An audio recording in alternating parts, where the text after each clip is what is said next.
Marami na nga ang nairita kay Sharon Cunita dahil ito sa kanyang kadramahan kahapon sa IG Live kung saan ay inamin nga status ng breakup nilang dalawa ni Kiko Pangilinan. Bagamat inamin nga niya na mayroong tampuhan, naghiwalay at the end nagkabalikan.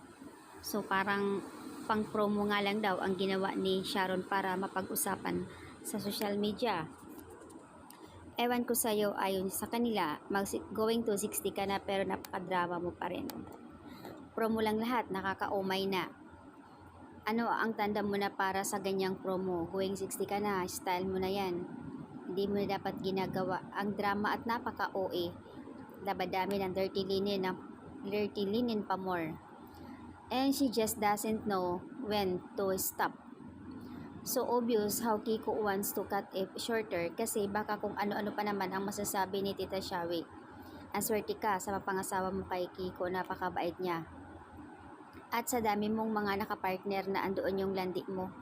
Andoon yung landi at pakeri ka sa mga kapartner mong movie or teleserye pero still nanatili pa rin si Kiko na sobrang mahaba ang patience niya para sa'yo. OMG, ang tibay ni Kiko. Kung ako sa'yo, tutuhanin ko ng hanas na parinig ni Sharon sa social media, lalayasan ko na, I'm sure, iiyak yan. Kung kailan tumanda saka nagiging maarte. Madam Shawi, you're not getting any younger now. You're admitting and you're separated and recorded. Na parang napagkakitaan lang ni Sharon sa teenage years niya kaya she's acting out now. Napaka social media talaga ang dating niya kaya napag-uusapan. Artista nga naman. Pero syempre, ang bait naman ni Kiko para sa'yo. Need mapatulan ni Madam ng internet para mapagmuni-muni ng private. And she just want to make sure that she still as a relevant as she was 40 years old. Sorry, ako lang to. Napaplastikan ako sa pagiging overly sweet ni Tita Shawi. Diyos ko, patulan nyo na yung wifi nyo na yan. Hindi ko na carry ang pagiging OA niya.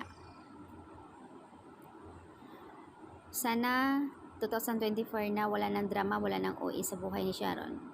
Normal may awayan, tampuhan sa pamilya pero ang hindi normal yung pinagagawa mo ate na ipinupost mo. Ang dumi nyo din pagka nag-comment ng netizens bashing, ang daming claim sa inyo dahil sa inyo na rin kagagawan. Buti na lang talaga yung nanay ko hanggang ngayon hindi pa rin siyang ganyan kasing OA mo. So ayan po yung update and the throws everyone under the bus for the attentions and siya ang may problema, hindi ang asawa niya. Maraming salamat Kiko, Senator, dahil napaka mabuti mong tao at ang haba ng pasensya mo para sa asawa mo. And of course, iniisip mo yung mga anak mo. So, ayan po yung update dito na pagsabihan tuloy si Sharon Cunita na OA masyadong madrama.